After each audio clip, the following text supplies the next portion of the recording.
Hi, my name is Susan Easton Black. I'm an emeritus professor of church history and doctrine at Brigham Young University. I'm delighted to present this series for continuing education. And I'd say what's perhaps of interest about me, I love being a teacher, and I love this subject that I'm going to be teaching you. So with that in mind, today we're about to start. We're going to learn about Joseph Smith being tarred and feathered.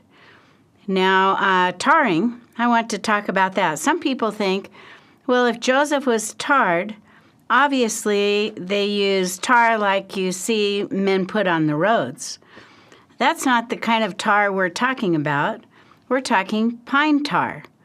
It used to be in the time of Joseph Smith that people would build their cabins, and as they would use logs, the logs didn't fit perfectly together. So they would have their children mostly go out and collect pine tar. They would then heat it up, mix it with leaves, and put it where the logs didn't fit perfectly together. And it would make their cabin more weather-tight. So when we talk about Joseph Smith being tarred, it's pine tar. When we talk about the legality of tarring and when it began in England and actually came to America with those that came on the Mayflower. For generations, literally, people have been tarred in the United States, but tarring has never, ever been legal. So you'd say tarring was always used by mobs back to the earliest days of the founding of the United States and America. And you'd say, over in England, for example, you could choose if you're going to be killed by the crown. You could be hung until dead, you could be burned at the stake, or you could be tarred. So if you are tarring someone, you mix up hot tar. You then take a paddle that you've used to mix it up, and you put it into a person's mouth, and then what will happen is that the person will suffocate. So many people in the United States, the law officers didn't know what or why they had died until they looked inside their mouth, and they could see the tar.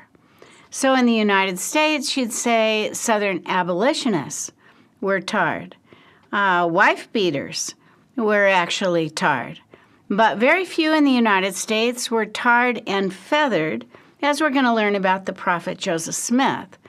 The feathers means that you would take a pillow, you would rip open the pillow, and after the tar has been placed in the mouth, you would take the entire tar bucket and you would throw then the tar in the bucket over the body of the person, and then you would knife open the pillow and let the feathers come down. And as the feathers would stick to the tar, it was a way to show that you mocked the man. And in the case of Joseph Smith, he is tarred. He is so disliked that the tarring they will take, which is very hard to capture and to gather, the tar in the tar bucket, they would then splash his body with the tar, let the feathers come down to show that they mocked him and what he stood for. In other words, they mocked the fact that he was a prophet of God. They mocked the fact that he had established a church. So with that, I'm ready to tell you about the tar and feathering of Joseph Smith, and we'll do a little bit of background so we can pull it all together. As we do the background, we know that Joseph Smith spent much of his youth in Western New York. We know that after the church was organized, that there were 3 conferences held in Western New York, and at the last conference, Joseph has received a revelation. It is time to gather. Now, notice it's not just to gather to one of the 3 branches of the church that have been organized in Western New York, but it's time to gather to the land of milk and honey, which is Ohio. Now, Ohio at that time was one of 26 states in the United States, but it, according to the Lord, was a land of milk and honey. Now, as a Latter-day Saint and then a follower of this doctrine, Joseph Smith will arrive in Kirtland, Ohio, which will become the headquarters of the church, literally until about 1838. But Joseph will arrive in Kirtland, a small agrarian community, in February 1831. As he does so, he's on a sleigh. He's got his wife, Emma, and others, and he alights from the sleigh. In other words, there's snow on the ground, and he sees the man you see next to the prophet Joseph, Newell K. Whitney, who is the junior partner of the store at the time, and he is outside sweeping off some of the snow so the customers, when they come into his store, can come in without bringing snow in the store. And as Joseph now sees Newell K. Whitney, he says to him, "Newell, thou art the man." And it's interesting. In Kirtland today, you can buy T-shirts that say, "Thou art the man." So a very, very famous statement by the prophet Joseph. He says, "Newell, thou art the man." Newell says back to the prophet Joseph, "Sir, I cannot call you by name." In other words, you've called me by name. What is yours? And Joseph says, "I am the prophet. You prayed me here. Now, what do you want of me?" Well, this will then begin Joseph's experience in Hiram, as he and his wife have now moved in with various people, including Isaac Morley. Emma, at the time of their coming to Ohio, she was pregnant with twins. The twins will be born in April of 1831. Historical accounts say that they were named Thaddeus and Louisa. Tragedy, however, hit soon after their birth. These are the second and third children of the prophet Joseph and Emma. So they lost their first son, Alvin, and suddenly they've got these twins, and both twins will die. At that time, living in Kirtland was a man named John Murdoch. He is a new convert, having been baptized by the missionaries sent on a mission to the Lamanites. And you'd say for John Murdoch, his wife, Julia Clapp Murdoch, near the very time that Emma is giving birth and her twins are dying, his wife, Julia, also gives birth to twins. The difference in the situation is that John Murdoch's wife dies. John Murdoch, now wanting to keep his twins alive, he's walking the streets of Kirtland looking for a wet nurse, which means a woman that can breastfeed his children. As he's walking the streets of Kirtland, he learns about the tragedy that Joseph and Emma have faced. For Brother Murdoch, he now gives Joseph and Emma a most unusual gift, and it's always called the Father's gift. And he gives to Joseph and Emma his twins.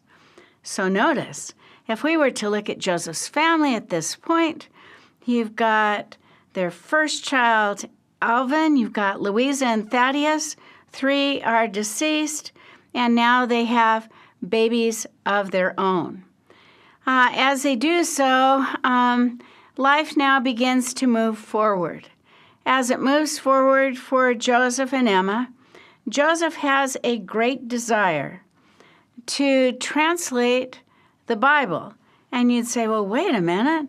We have a Bible already in English, and it's like his translation is going to add new information to the Bible that was taken out by scribes through the years.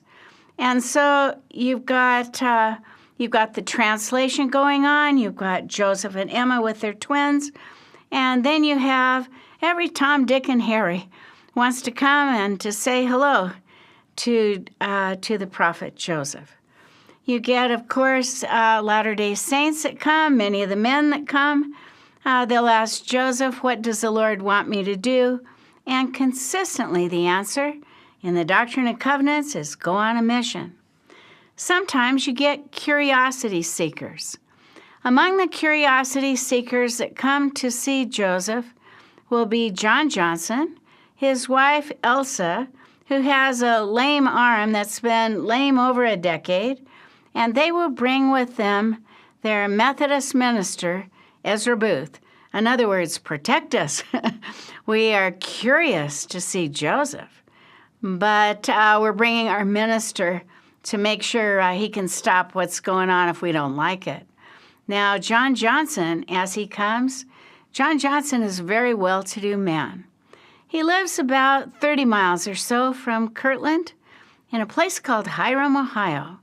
And he's got a palatial estate, a new house. He's got 350-plus acres, and so he's got family. And in the course of speaking with the prophet Joseph, one of these three says to the prophet, is there any man alive that could cure Elsa of having a lame arm? It is reported that Joseph Smith got up, walked across the room, and said to Elsa, in the name of the Lord, I command you to be whole. Well, it was a miracle on the spot. Suddenly, Elsa, who'd had this lame arm, she's able to raise it. The result will be that you have 3 almost immediate baptisms. You've got John Johnson, his wife Elsa, you've got their Methodist minister, and where are they baptized? The Chagrin River, going right through Kirtland. Well, you get Father Johnson and his wife. He's 59. She's comparable age. They return back to their estate in Hiram, Ohio. For Ezra Booth, he becomes one of those Latter-day Saints that wants to know, what does the Lord want me to do? In his case, he's called to go on a journey back to Hiram, and when he gets back there, he's to preach the gospel of Jesus Christ. Well, if you're a missionary back there at that time period, a lot of times people think, oh, they just go door to door knocking on doors, much like we might see today. But if you're a minister back then, you always wanted to be in your new town on Sunday, because on Sunday, if you're living in these small kind of wilderness, out-of-the-way communities, they would have one building in town that served as their civic center for part of the week. Part of the week it was a schoolhouse. So a schoolhouse, civic leaders would meet in it. And on Sunday, various churches would hold their meetings in it until they were able to acquire a church of their own. So you'd say, if you're a Latter-day Saint missionary back then and going to Hiram, you'd always want to be there on Sunday. And then you would say to the minister, before he started his congregation and everything, you'd say, I'm wondering if I could speak to your group, and you could, in essence, save your talk you'd planned on and give it another week. And typically the minister would say, as long as I could do a rebuttal. And so you've got various churches meet, much like we'd say in our ward meeting houses. You'll have 2 or 3 and 4 maybe wards that meet, but in this case, various churches. As the various church leaders were meeting, there was one man who was the elder of what was called the Campbellite Church in Hiram, Ohio. His name was Simon's Rider. Notice how it's spelled, a Y in the front and with Simon's and a Y in the back. And he now is a Campbellite minister, and he will be one of those that will listen to Ezra Booth speak. He has other experiences in town, and the result will be he now wants to travel to Kirtland, Ohio, to meet the man named Joseph the prophet. When Simon's Rider meets Joseph, he accepts the gospel. He is baptized. just like Father John Johnson, his wife Elsa, and like Ezra Booth. And Simon's Ryder is baptized, and he, like Ezra Booth, wants to know, what does the Lord want me to do? Well, Joseph Smith now calls Simon's Ryder to go on a journey. And the interesting thing, his journey, he was to take the place of an 18-year-old boy named Heman Bassett that was supposed to serve a mission, but ultimately turned it down. And you'd say, well, Simon's Ryder, he lives right across the street from Father John Johnson. He lives in a palatial estate. He has a circular driveway in the front of his home. He has hired an artist to literally capture he and his wife, draw it in their kind of surrey with fringe on top, going through their driveway. And you'd say, who owns more acreage than Father John Johnson? And I'd say, well, there's only one man in town, and his name's Simon's Ryder. And suddenly, Simon's Ryder is called to take the place of an 18-year-old youth. And Simon's Ryder is kind of put out by that. In other words, he is a success on so many fronts, and he says to Joseph that he would like Joseph to write out his missionary license. Now, I am hard put to say anything against the prophet Joseph, but he sure could have used a spell check in this case. And the result was he misspells the name Simon's Ryder. Simon's conclusion was, if you can't spell my name right, you also can't have the authority to send me on a mission. Well, Simon's Ryder goes back to Hiram, Ohio, and literally picks up the baton again, and he's an elder in the Campbellite church. In other words, as if he has never spent a few hours with the prophet Joseph. He's back, and most of his friends none the wiser. For Ezra Booth, he then accompanies the prophet Joseph on a short mission. On the mission, Ezra Booth had expected that Joseph might be like Moses, like Elijah, Elias, and you'd say he expects he's going to cross water, and suddenly the waters will part, and he can cross on dry ground. And he expects he's going to place his hands on someone's head who's ill, and they'll be instantly well. And when Ezra Booth doesn't see this happening, Ezra Booth now becomes the first man who had entered baptismal waters that would be called an apostate. And the reason is not that he just left the church, but he writes and he fights against it. So he sends 7 articles to a local newspaper called the Ohio Star, and saying very, very unkind things about the prophet Joseph, about what we call the Church of Jesus Christ of Latter-day Saints. So notice what we've got going on at this point. We've got Joseph and Emma with new twins. We've got Sidney Rigdon wanting to be a scribe as Joseph translates the Bible, does revisions. We've got people visiting Joseph all the time, wanting to know what the Lord wants him to do. We've got curiosity seekers, and at the same time, we've got Simon's Ryder very angry at Joseph Smith and preaching against the church in Hiram, Ohio. And we've got Ezra Booth, at one time Methodist minister, that's now writing against Joseph and putting in articles in the newspaper. Well, with this as a background, Joseph Smith now receives an invitation. It's in September of 1831. Emma believes she needs help with these twins, and there's a little bit of kind of chaotic living as she's seen it. And an invitation comes from Father Johnson that, Joseph, bring your wife, bring your twins. I've got my wife, Elsa. She's got 2 good arms.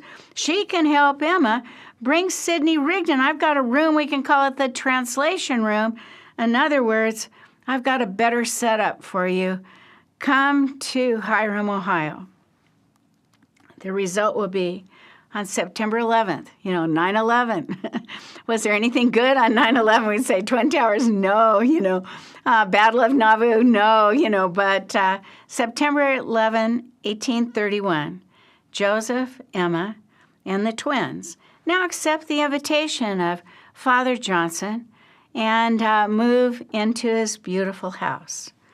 Now, a room is set aside in the house for Joseph and Sidney, where they can continue the translation. And, you've got now an issue, however, starts to form. Try and imagine. Here's John Johnson. He's got beautiful foliage in front of his house. He's got space. But Latter-day Saints who are anxious to see Joseph, they could see him easy in Kirtland, whether it was when he's with Newell K. Whitney or with Isaac Morley. You can find him. But now he's 30 miles away, and so when they come, they want to know, can we just kind of throw up a few log cabins on your property? In other words, Father Johnson, where you haven't planted it, would you care? And we'd even like to put up a Bowery, kind of like a pre-tabernacle, so that when Joseph speaks, we can be spared the weather conditions. And there's so many of us, we want to be able to hear. So try and imagine. You've got Simon's Rider directly across the street, and the road that goes between them is called Rider's Road. You've got him directly across the street, and you've got Father Johnson on the other side, and Father Johnson has turned his area into what looks like a shanty town. And Simon's Rider is not pleased. In the meantime, a church conference will be held. That will be held then under the Bowery in November of 1831. What great things happened to the prophet Joseph while he's in Hiram from September of 31 to March of 32. You'd say, decisions are made. One is to publish the Book of Commandments. Today we call Doctrine and Covenants.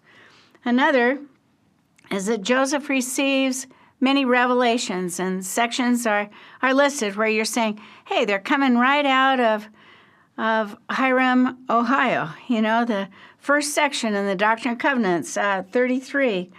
And you'd say perhaps the most famous is Doctrine and Covenants, section 76, where you get Joseph Smith saying to his scribe Sidney as they're in the translation room, Sidney, do you see this? And Sidney's saying, I see this. And Joseph, but you see this. And you get a one-man out, Philo Dibble, that's going, see what, see what?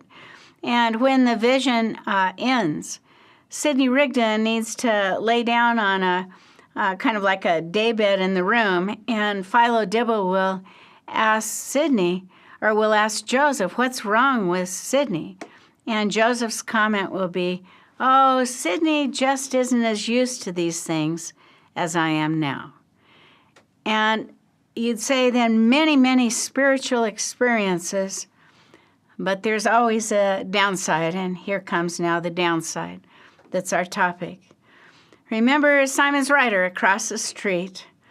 He is becoming very, very upset with what's going on at the Johnson farmhouse, between the little log cabins, the Bowery, constant people coming. And he now indicates that he'd like to have a debate with the prophet Joseph Smith on gospel truths. For Joseph, he doesn't think it would be fair if he were to debate Simon's Rider. But Sidney Rigdon also used to be a Campbellite preacher. So how about the Campbellite elder, Simon's Rider, debating Sidney Rigdon? Well, they never did a face-to-face debate, but it was all in the newspaper. And through the newspaper, you get such things as, I would debate you if you were not, and then you try to think of every bad word you could say that wasn't cussing. If you were not an ignoramus of it, I thought, And then the next man would say, here comes Simon's Rider, I would debate you if you were not, and then I would debate you. And then adding to the issue is there started to be rumors in Hiram, Ohio. One rumor was that the new gathering place for the church was no longer going to be Kirtland, Ohio, but it was going to be Hiram, Ohio. Oh, Simons didn't like that. Another rumor was kind of where the properties of John Johnson and Simons Ryder almost butted up together, that there was a rumor that there was going to be a temple built. And through it all, finally, decisions are being made, and Simons Ryder begins to send word out. As he sends word out, he's sending them out to all these podunk communities, smaller than Hiram, that are just kind of like small little settlements getting underway.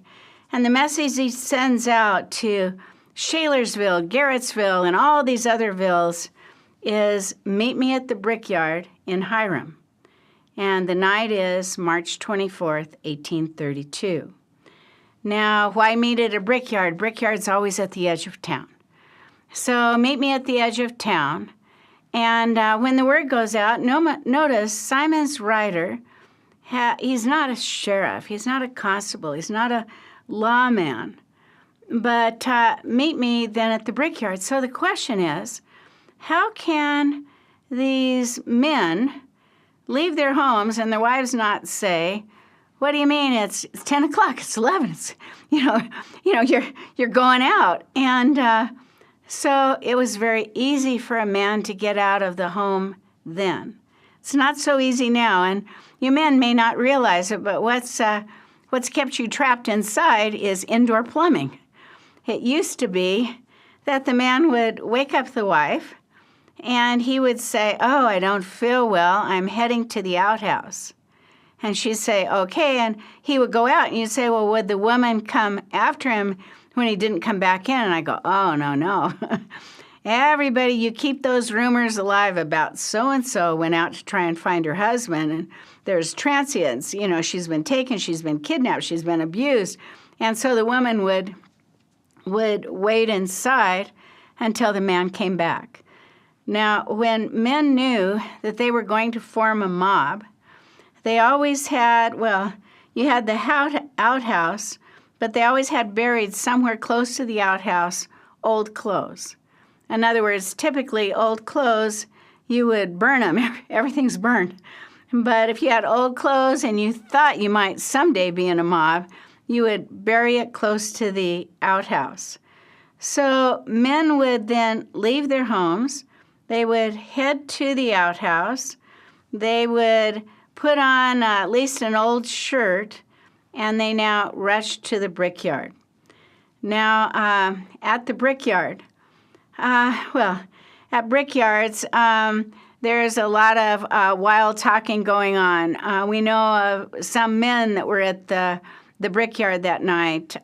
You've got Palatia Allen, who's a civic leader in Hiram. He's brought the whiskey. In other words, if you're going to plan something that's illegal that will perhaps result in the death of somebody, you got to be pretty much out of your mind to do that.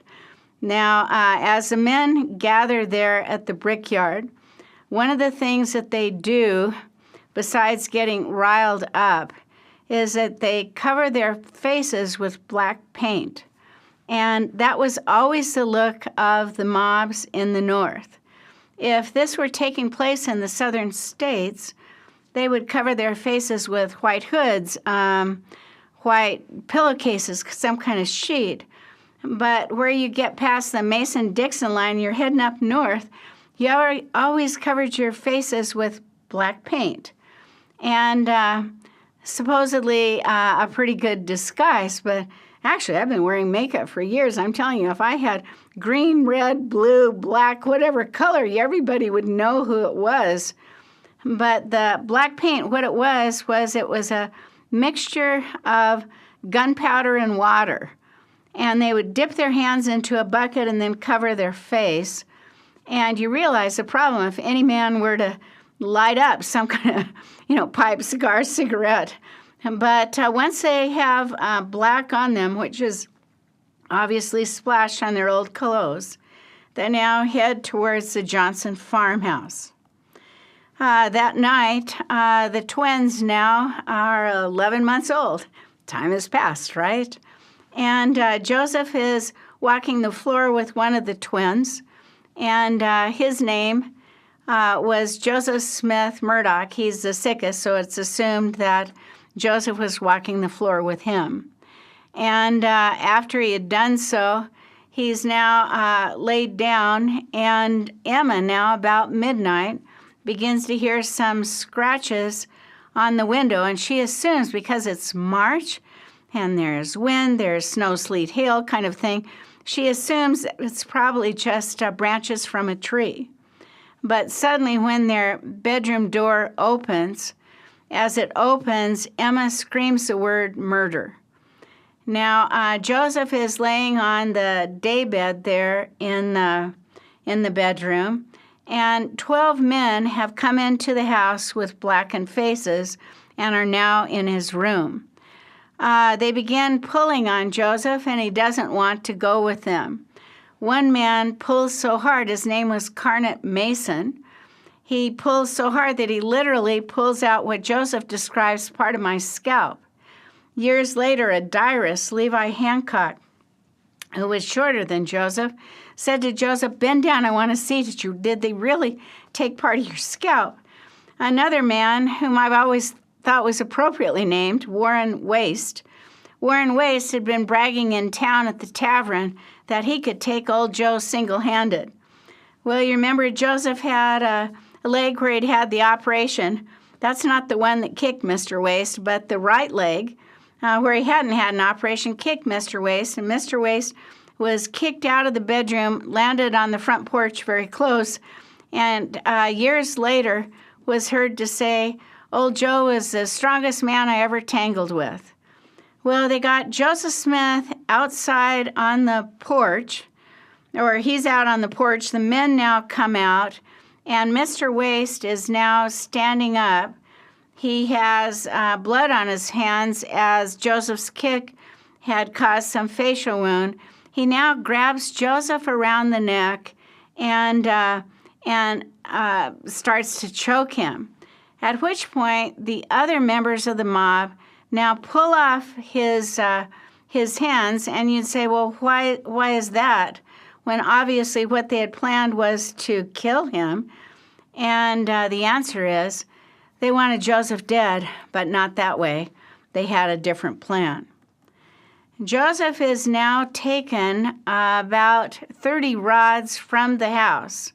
As he's taken, he sees Sidney Rigdon on the ground, meaning that Sidney had been out in one of those little log cabins for the night, and they had broken into the cabin. They'd taken Sidney by his heels, and Sidney's head had hit the icy protrusions.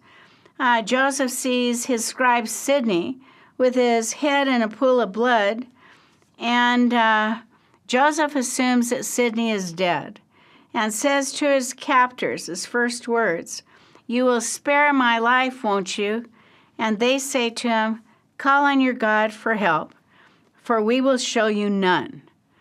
Now they take Joseph another 30 rods from Sidney, and at this point they strip him of his clothing. Now all of his clothing is taken off except for a shirt collar. And I can't for the life of me think that it was for modesty's sake, but back then men wore flat shirts, with no collar through the day. But if they were dressing up for dinner or somebody important was coming to see them, such as a doctor to see a son ill, you would always put on these collars as a sign of respect. So the collar is left on Joseph. He is put on the planks that now he thinks there are about 60 men, so 12 break in the house. The other men were standing out waiting, but now they're all crowded around together. And at this point, Joseph is introduced to a man named Dr. Dennison. Dr. Dennison has been told by the mob, and he's part of the mob, the plan is that he is to castrate Joseph. And at this point, Dr. Dennison steps forward as Joseph's on the planks and his hand begins to shake, and he drops the knife, which possibly suggests that Dr. Dennison knew from the beginning he couldn't go through with it. But he has a vial in his pocket that's filled with nitric acid. He now takes it out, and he now attempts to shove the vial into Joseph's mouth. Now, between Joseph's clenched teeth and the doctor pushing, the doctor actually chipped out one of Joseph's front teeth on that occasion. And it's interesting, Joseph never gets that tooth fixed until 1843. And notice this is 1832, so whenever you heard him speak, he always had a kind of an S sound, like a kid that's missing part of his teeth. So you get people like Sidney Rigdon and others will be his spokesman. Well, eventually the vial now falls to the floor, and you begin to hear comments by the mob. And one comment is, "Simon, Simons." Who are they talking about? Well, they're talking about Simon's rider. And I'm going, are you kidding me? The man who had been baptized, they're talking about him. The man that has this beautiful palatial estate with the circular driveway that is the elder then in the Campbellite church. And I go, yeah, they're going, "Simon, Simons, where's the tar bucket?" In other words, where's the bucket that you had that has been by, these houses? As you got houses, either it's been picked up from the Johnson's farm in one of those little shanty houses or somewhere else. Where is that tar bucket? And it says, "'Tis where Eli has left it." Now, they get the tar bucket. They break into where Sidney had been staying in one of those little log cabins. They get the pillow for the feathers. And while some are racing off, Joseph describes, "One man now falls on me and scratched me well." We realize that many of us women with our, fake fingernails, we could really do a job on most people. But you think a man scratching you well, and you'd say, sure, at the time. At the time, if you were a Southern gentleman, in other words, a transport from the South to Hiram, Ohio, the Southern gentleman, you couldn't always tell by his clothes if he were a man of means. But the Southern gentleman, he always wanted to shake your hand. And when you shook his hand, you could feel the length of his fingernails, which suggested, hey, I don't work my own fields. Look at this length. I am from old wealth. I am aristocratic from the South. And so a man with the fingernails, which possibly suggests a Southern origin, now falls on Joseph, and Joseph says, "He scratches me well." Well, once Joseph has been scratched, he has no fight left. And with no fight left, it is an easy matter when the tar is brought with the bucket and the feathers. Tar is placed in Joseph's mouth. The pillow is opened up. The feathers come down. And the last thing that Joseph hears is, quote, "The Mormons are coming." Now, I don't know if that would scare too many people today, but the Mormons are coming. We've got a lot of loose cannons in the church, or in Puerto Rockwell, just to name one.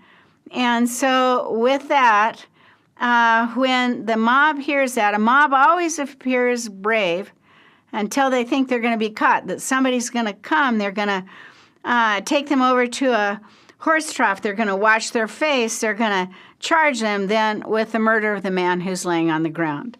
At this point, the mob quickly disperses. They rush back to the brickyard.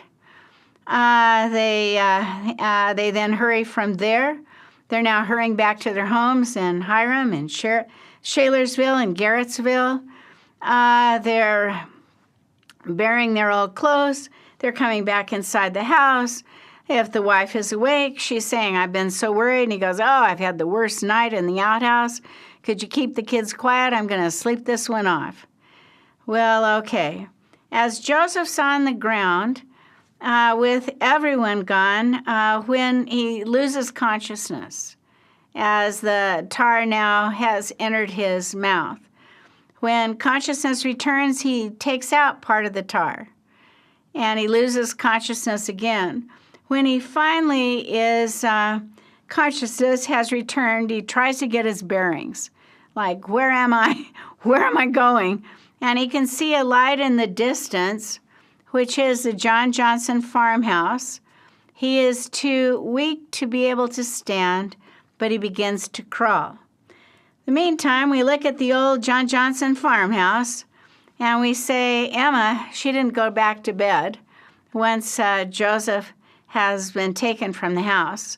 She is very worried. She's on the front porch. She has some of her friends out in those little log cabins have come to try and assure her that, hey, my husband's looking.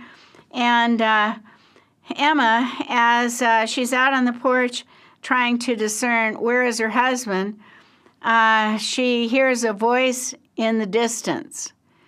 And it's Joseph. And Joseph now yells out, Emma, throw me a blanket. Now, notice he's not exactly clad for company. Emma can tell that he has something on him as she looks out through the shadows of the night. She assumes it's blood, and Emma, who was about 5'9", faints dead away. Her friends take her inside to care for her, and then one clicks in and throws out a blanket. And Joseph now comes inside the farmhouse. His friends from those little houses, with all the chaos, they finally come. They put Joseph on the table, and then with their knives begin to scrape off the tar and the feathers. The next day is Sunday. What would you do? I don't know, even the chipped tooth, I might wonder whether I was going to church. But I've always thought one of the most amazing things was Joseph preached as usual. And after his preaching, 3 were baptized. And that's just amazing to me. I think he had every excuse in the world to sleep that one off. Well, okay. Well, what happened to Sidney Rigdon? So Sunday we know that Joseph preached. By Monday, Joseph is now overseeing Sidney Rigdon. And he's seeing Sidney in one of those little log cabins on the John Johnson farm. And as Joseph gets close to Sidney, he finds Sidney's actually pretty delirious. And Joseph now says he's asking Sidney how he is, and Sidney says to Joseph, get me my knife. And Joseph wants to know, well, why do you want your knife? And Sidney says, because I want to kill my wife. Well, a little woman goes running out. Joseph goes after her, brings her close. And the next time when Sidney says, get me my knife, to his wife, why do you want your knife? He says, because I want to kill Joseph. Well, what happens to Sidney Rigdon? It's such an interesting story. He was never the same after the tar and feathering incident.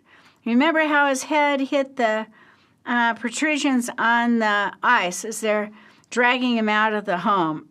Sidney suffered from fits. I don't know if I'd describe them as epileptic fits, but he suffered from laughing fits. If you got him laughing, he couldn't stop until he was extremely ill. And Sidney Rigdon, as the years came and went, actually left the church, formed his own church, and, you go, Sidney, wow, you know better, or at least you knew better, but remember the night of March 24th, 1832. What about Joseph's son, who was named Joseph Murdoch Smith? Remember the twins that were adopted from Father John Murdoch? He's 11 months old. He has complications, cold, and some have said even measles. For him, he's going to die by Wednesday. And you'd say then, who's one of the first martyrs in the church? Well, it's a baby. And so unfair, because you realize with the chaos of what's going on in that night, doors left open, concerned he doesn't make it. Now, for Joseph, it is said that he did not have time to stick around for a funeral, because you realize the mob wanted him dead. They didn't want him just scarred and defaced. They wanted him dead. So Joseph will now flee from Hiram, Ohio. And as he flees, he's chased by people of the mob as far as Cincinnati and works his way on to Missouri. He will pause to write a letter to Emma and say to Emma, if you wish to spare your life, and that of our only child, in other words, Julia. So of their 5 kids, three died as infants, and then you've got the young boy now, Joseph Murdoch Smith. If you want to save Julia, our only child, go to Kirtland and stay with Newell K. Whitney. So Emma now, despite the fact she still could stay with Father John Johnson, she's packing up and she's on her way. She goes back 30 miles. In other words, it's easier to be in Kirtland, where you're surrounded by friends, and than to live across the street from Simon's Rider. She stays with Newell K. Whitney. We know that there's the Kirtland Temple. And you look and you'd say, well, Sydney, these were tough days. What I think is so interesting, those who entered baptismal waters turned their heel against the prophet Joseph, who is one of the first Simon's Rider. So I had an occasion to search out the funeral of Simon's Rider and, everything that's been left in his estate. And it's interesting, at the funeral, his son Hartwell, weird names, Simons and Hartwell, but his son Hartwell talks about that he knows in the records of the Church of Jesus Christ of Latter-day Saints that it says that his father was one, if not the leader, of the tar and feathering of Joseph Smith. And Hartwell then said, I know and remember that night my father was sick and was out in the outhouse. Well, everyone, as I conclude this on the tar and feathering of Joseph Smith, I've learned several things myself.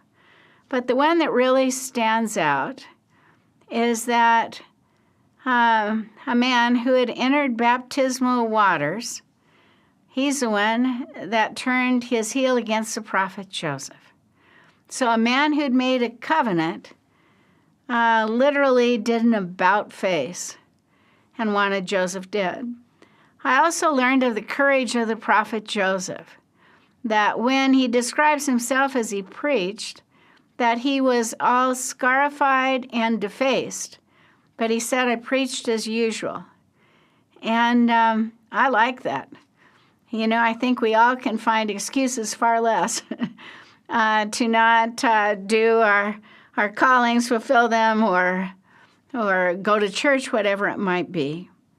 Well, everyone, I hope you enjoyed this one as one in a series, and I'd like to conclude with my testimony. I know that Joseph Smith was a great prophet of God, and I am so grateful for his friends that rallied to his side, and that Joseph was protected that night because he had so much more to do. I mean, there were temples, there was the founding of Nauvoo, there were just so many things. I love Joseph Smith, and I'm so grateful of all my many blessings. Praise to the man. We know that millions shall know Brother Joseph again. And I'm so grateful to be one of those millions. And I say this humbly in Jesus' name. Amen.